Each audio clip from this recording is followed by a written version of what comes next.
नमस्कार जी, मैं बीएन फिर एक बार। दर्शक, एक शोध और उस शोध का शोधकर्ताओं ने व्यापक मल्टी ओमिक्स डेटा के आधार पर मानव शरीर का एक इंटरैक्टिव आणविक मानचित्र बनाया है जिसे कॉमिक्स कहा जाता है। ये उपकरण शोधकर्ताओं को मधुमेह जैसी बीमारियों से जुड़ी आणविक प्रक्रियाओं और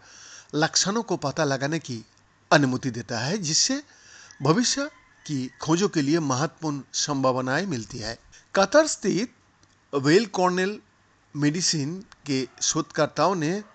391 स्वयंसेवकों से एकत्रित रक्त, मूत्र और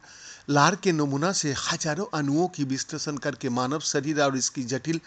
शारीरिक प्रक्रियाओं का एक विस्तृत आणविक मानचित्र विकसित किया है। डेटा को एकत्रित करके कनेक्ट एमिक्स नामक एक शक्तिशाली इंटरैक्टिव डिश वेब आधारित टूल बनाया गया, जिसका उपयोग मनुष्यों की जटिल आणविक संरचना की जांच करने और विभिन्न रोगों से जुड़े अंतर्निहित लक्षणों की खोज करने के लिए किया जा सकता है। जी हाँ, मानव शरीर की आणविक प्रक्रियाएं कोशिकाओं के भीतर और विभिन्न कोशिकाओं के बीच होने वाली रासायनिक प्रतिक्रियाओं और अतक्रियाओं को संदर्भित करती है, जिसमें डीएनए प्रतिकृति, प्रोटीन संश्लेषण, ऊर्जा उत्पादन, कोशिकीय संचार और विभिन्न चयापचय पथ जैसे महत्वपूर्ण कार्य शामिल है, जो सभी जटिल प्रोटीन डीएनए और प्रोटीन आरएनए अतक्रियाओं द्वारा नियंत्रित हो जाता है, जो अतत शरीर का महत्वपूर्ण कार्यों को सक्षम बताता है। 19 अगस्त को नेचर कम्युनिकेशंस में प्रकाशित इस विस्तृत अध्ययन में कतार मेटाबॉलिक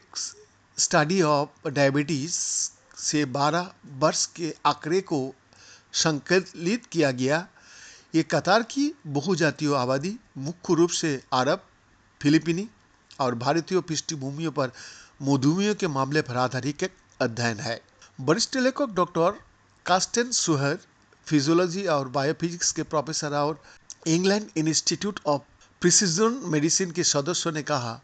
हमारा विचार मल्टी ओमिक्स अनुसंधान के एक दशक से अधिक समय में हमने जो कुछ भी सीखा है उसे एक साथ लाना था, ताकि मानव शरीर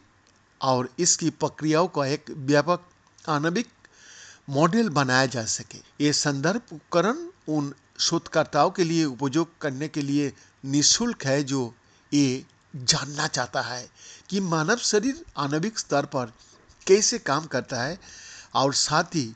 प्रयोग के साथ परीक्षण करने के लिए परिकल्पनाओं का निर्माण के लिए भी क्या है। बीएन का एक्सक्लूसिव रिपोर्ट।